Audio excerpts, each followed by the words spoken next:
First time আমি vote দিতে যাব আমার শ্বশুরবাড়ির এলাকায়। এর আগে কিন্তু আমি আমার বাপের বাড়ির এলাকায় ভোট অলরেডি দিয়ে দিয়েছি 1-1.5 বছর আগে। তো চলো let's get ready with me. অনেকেই বলতে আসবে ভোট দিতে যাওয়ারও আবার গেট রেডি উইথ মি।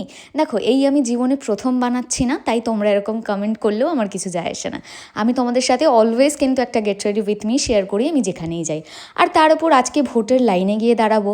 5-6 বছর পর যারা শুধুমাত্র ভোটের সময় দেখা যায় তাদের সাথে আমার দেখা হবে। আর এটা তো হতেই পারে না যে তারা আমার বিয়েতে নিমন্ত্রিত ছিল না, তাই আমাকে কখনো দেখেনি, এই প্রথমবার আমাকে দেখবে। তো তাদের জন্যই আমি রেডি হচ্ছি। সুন্দর করে স্নান টান করে একটা নতুন জামা ট্যাগ কেটে পরে নিয়েছি।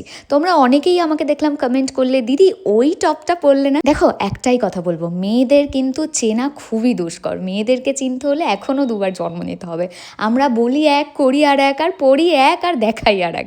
তো এগুলোতে একদম ফেসো না। তো আমি একদম সিম্পল যেরকম রেডি হই সেরকমভাবেই রেডি হয়েছি। সব প্রোডাক্ট লিঙ্ক আমার ইউটিউবে এই শর্টসের সাথেই কিন্তু মেনশন করা থাকবে। আর সত্যি কথা বলতে কি, আমি একবার ভেবেছিলাম যে না, আমি একটা get ready with me ready করব, বাট সেটা শেয়ার করব না, তোমাদের সাথে একটা ব্লগ দেবো, ব্লগেই আমি অ্যাটাচ করে দেবো।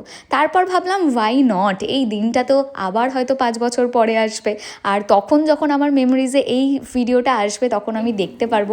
ওই পর্যন্ত ভিডিও অ্যালাউ আছে, তো ওই পর্যন্তই করবো, বাদ বাকিটা আর ভিডিও অ্যালাউ নেই। হেব্বি মারবে। কাট।